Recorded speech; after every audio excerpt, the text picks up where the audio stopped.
There's a reason resellers won't touch these e-bikes anymore. Here are 10 models that got recalled, bankrupted, or abandoned by their own makers, especially the one sitting at number 1. Number 10. The Ancheer AM001907. You have seen this bike, even if you never knew its name. Black frame, 26-inch wheels, a cylindrical battery shaped like an oversized water bottle bolted to the down tube. It's sold by the thousands through online marketplaces at prices that undercut every bike shop in town. The model number wasn't even printed on the frame. You had to find it on the box or in the instruction manual. In October 2022, the Consumer Product Safety Commission recalled it over fire, explosion, and burn hazards. That alone would sink a bike's resale value. But the AM001907 matters here for a bigger reason, because it represents an entire category now walking into a wall. In June 2026, the CPSC published a proposal for the first mandatory federal safety standards covering lithium-ion batteries in micromobility products. The proposal builds on existing certification standards for e-bike electrical systems, battery packs and chargers, then adds requirements on top, including tamper-resistant battery enclosures and reverse polarity protection. New York City already requires third-party certification before an e-bike can be sold there at all. None of this makes an uncertified bike illegal to own overnight. What it does is close the exits one at a time. Landlords start banning them from buildings, insurers start asking pointed questions, and resale listings quietly disappear. A bike nobody can legally sell, safely store, or confidently insure isn't a bargain anymore. It's a disposal problem. Which brings us to a bike that was never cheap and still ended up worthless. Number 9. The Sondors MadMod. Sondors arrived in 2015 like a thunderclap.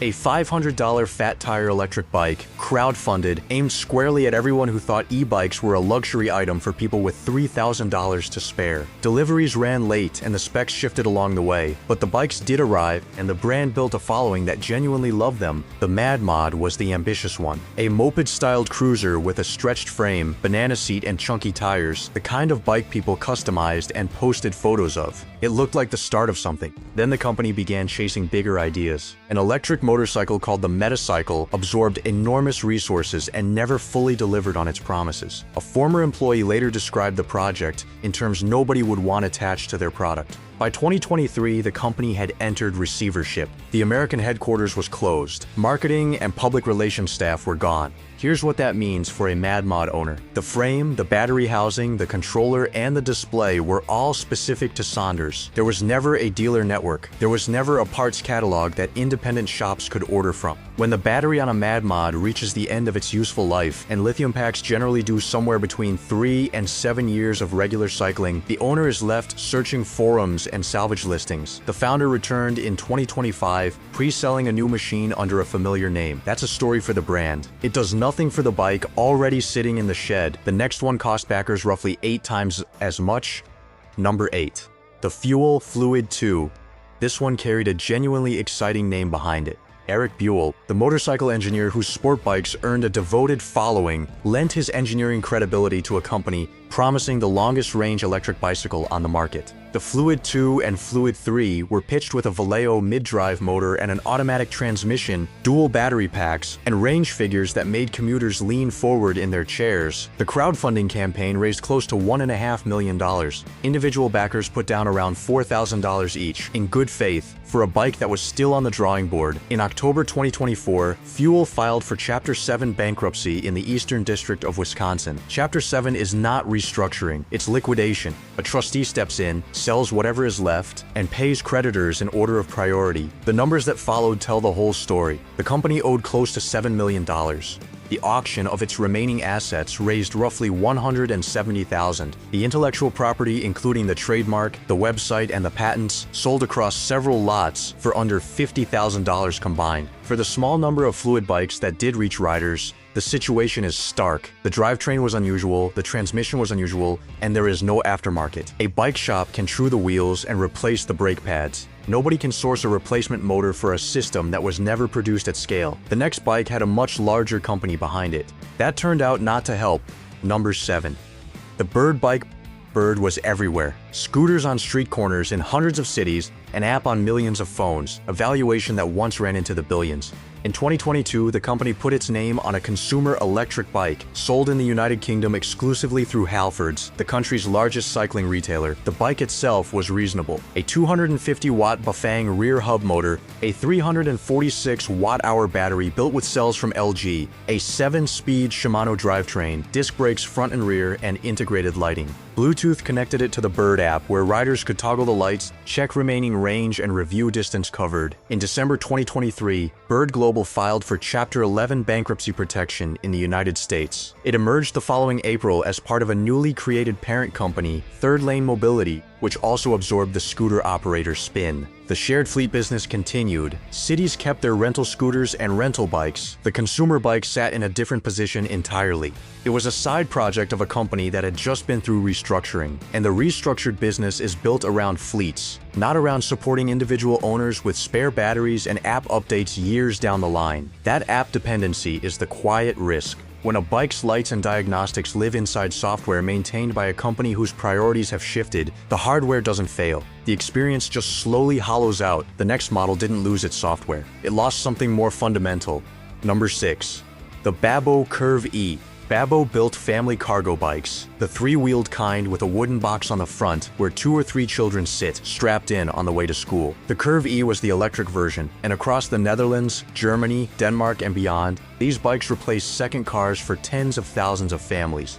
In February 2024, the Dutch Food and Consumer Product Safety Authority ordered Babboe to stop selling 8 of its models. Regulators had been receiving reports of frames breaking, not cracking cosmetically, breaking while people were riding them, with children in the box. An investigation by Dutch broadcasters found that the company had been aware of frame failures and had not reported them as required by law. Employees described being told to explain the problem away to customers who complained. Babboe halted sales of its entire range and told owners of the affected models to stop riding immediately. What followed was a replacement program covering around 22,000 frames. In June 2024, the American Consumer Product Safety Commission recalled every Babboe model sold in the United States, 2-wheeled and 3-wheeled, electric and traditional, on the finding that the frames can crack, bend, and break.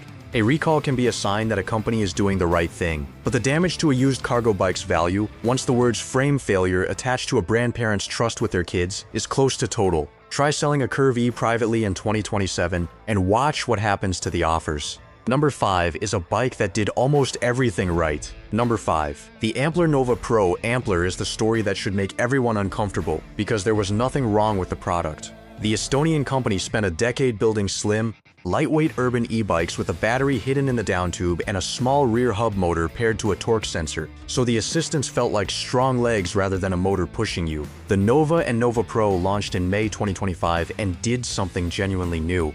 They were among the first commercially available electric bikes that charged over USB-C, the same connector as a laptop. 336 watt-hours of battery, 45 Newton-meters of torque, and a design good enough to win a Gold German Design Award in 2026 and a Eurobike Gold Award the year before. More than 28,000 Ampler bikes were sold across Europe. In May 2026, Ampler bikes filed for bankruptcy at the county court in Harju, Estonia. All 50 employees were let go. The trigger was almost absurdly mundane. The company had signed a 10-year lease on a Berlin showroom back in 2021. Trying to exit it, the landlord demanded a penalty of 1.2 million euros. That figure made new investment impossible. The majority shareholder withdrew financing, and a brand that had just won a design award was finished. There is a redeeming detail. Ampler used standard bicycle components for most of the bikes, so tires, brakes, belts, and bearings are serviceable anywhere. The proprietary parts are the motor, the battery, and the electronics. Those are the expensive ones. Number 4. The Joost HyperScrambler 2. Joost was one of the originals. Founded in 2009 by Tora Harris, an Olympic high jumper turned engineer, the company built a reputation on power. Long before most American brands took performance seriously, Joost was shipping 52-volt battery systems while competitors sat on 36. The HyperScrambler 2 was the flagship of that philosophy. Dual batteries, a moto-inspired frame, and enough range to genuinely replace car trips. Riders loved these bikes with a loyalty that most consumer products never earn. The company went bankrupt in 2024. In the liquidation that followed, everything went to auction. The intellectual property, the patents, the tooling, the spare parts inventory, even the delivery van sold together for roughly $1.2 million. Then came a twist. In March 2025, the brand and its intellectual property were bought by Levi Conlo and Robbie DeZiel, the co-founders of Electric E-Bikes, who chose to run Juiced as a separate operation out of Phoenix. Juiced relaunched in 2026 with new full suspension and hardtail models. Two things did not come across in that sale: the existing product inventory and the warranty parts. That distinction is everything. Someone who bought a HyperScrambler 2 in 2023 does not own a bike from the company that exists today. The new owners have been open about it, saying that for the overwhelming majority of old supplier relationships, they simply cannot remedy them. A living brand, a dead warranty, and a 52-volt dual battery system that nobody is manufacturing replacements for. The next bike had a supercar company behind it. Number 3. The Greyp G6. Greyp came out of Croatia, founded within the orbit of mate Rimac, the engineer whose electric hypercars now sit alongside Bugatti. The G6 was less a bicycle than a rolling computer. Cameras front and rear that could stream live, cellular connectivity built in, software features borrowed straight from the automotive world, including remote diagnostics and over-the-air updates. Porsche took a majority stake in 2021. For a moment, it looked like the smartest money in the industry had validated the connected e-bike. By late 2023, Porsche had decided the brand was insufficiently profitable and began winding it down, folding the technology into its own e-bike division. Owners were assured support would continue. Then, on the 8th of May 2026, Porsche announced it was discontinuing Porsche e-bike performance entirely, alongside its battery cell subsidiary and a software company, as part of a strategic refocus on cars. Around 360 people across sites in Germany and Croatia were affected. The same announcement effectively ended Fazua, the lightweight motor brand whose systems appear on bikes from Santa Cruz, Canyon, Pivot, Focus, and a dozen others. For a G6 owner, the mechanical bicycle underneath will keep working for years. The thing that made it a Greyp will not. Camera streaming, connectivity, and diagnostics all run through infrastructure that requires someone to pay the bills and maintain the servers. When the department responsible for that no longer exists, those features become decorative. You're left riding an unusually heavy mountain bike with 2 dead cameras bolted to it. Number 2 brings us to the biggest collapse in the American market. Number 2. The RadPower RadWagon 4. RadPower did more than almost anyone to make electric bikes ordinary in North America. At its peak, the Seattle company was valued at over $1.5 billion, and the RadWagon was its family hauler, the long-tail cargo bike that carried kids, groceries, and dogs across 1,000 suburbs. The design flaw was there from the beginning, and it was a tire. The RadWagon 4 used a 22 by 3-inch tire, a size that essentially exists nowhere else in cycling, produced under an exclusive contract. Owners reported waiting weeks on a $3,000 bike, sidelined by an unavailable inner tube. In November 2022, that tire and the rim strip beneath it became the subject of a formal recall over fall and crash hazards. The battery story is more serious. In November 2025, the Consumer Product Safety Commission warned consumers to stop using certain RAD battery packs immediately, citing 31 reports of fire and roughly $734,000 in reported property damage. Some of those incidents happened while the battery was in storage.